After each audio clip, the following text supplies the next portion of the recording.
দাদা এত তাড়াতাড়ি চলে আসো কেন গো? এত তাড়াতাড়ি তুমি চলে আসো? হ্যাঁ তাড়াতাড়িরা আসলে আমরা খাই সেই 2-2:30টার সময় খাই। হ্যাঁ। ওদের খাওয়াতে খাওয়াতে 3টা বেজে যায়। আচ্ছা, মানে এখান থেকে গিয়ে ওদেরকে খাবাও? হ্যাঁ, আর একটু জলদি আসলে ভালো হয়, নাহলে এদিকেও দেরি হয়ে যায়, এদিকেও রয়ে যায়। সব দিন তো কাপড় কম বেশি হয় না। আচ্ছা, যদি 12:30টার মধ্যে আসলে তাহলে 2টা অবধি হয়ে যায়। কোনদিন তাড়াতাড়ি আসো, কোনদিন দেরি করে আসো, ওই জন্য বলছি। এই কোনোদিন ফেসে গেলে সেদিন আসা হয় না। আধ ঘন্টার জন্য আসলে তো হবে না।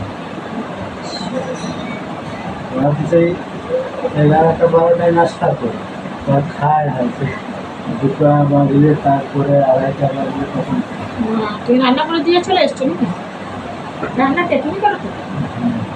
ওদের বাড়িতে কাজের লোক কজন আছে? দেখুন ভাত দিয়ে ওরা কাজ করো? কেমন? আর ওদের ওখানে কাজের লোক খাবে। তুমি যেখানে কাজ করো? একটা ছেলে আছে, 2টা মেয়ে থাকে, একটা মেয়ে ঘর রয়েছে। আচ্ছা, ঠিকার মেয়ে থাকে একটা। বিল্ডিংটা পয়সা বাড়াচ্ছে, বিল্ডিংটা পয়সা বাড়াচ্ছে ভাই। পয়সাগুলো আছে, পয়সাওয়ালা থাকলে আমাদের কি? হ্যাঁ, এটাও ঠিক কথা বলেছো। আমাদের কি পয়সাওয়ালা থাকলেও কি তো 1 টাকা দিলে পয়সাওয়ালা থাকলে কি?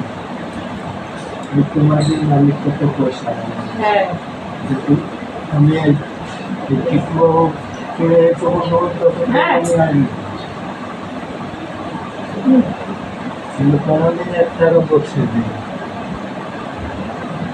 ছোট অঙ্ক দিতে চাই না। সেটা কি আমি তো আপনারা ঘর আসেন ছোট অঙ্ক দিতে চাই না দেখে। দেয়ালে ধরে আমি 1 টাকা বসে হ্যাঁ, দিয়ে তো পুজো করার বলে ভাবছি একটা ওপর সঙ্গে আমি এসব ছোট অঙ্ক দিতে চাই না। আমি ছোট আঁকি ছোট অঙ্ককে দিতে নেবো। হ্যাঁ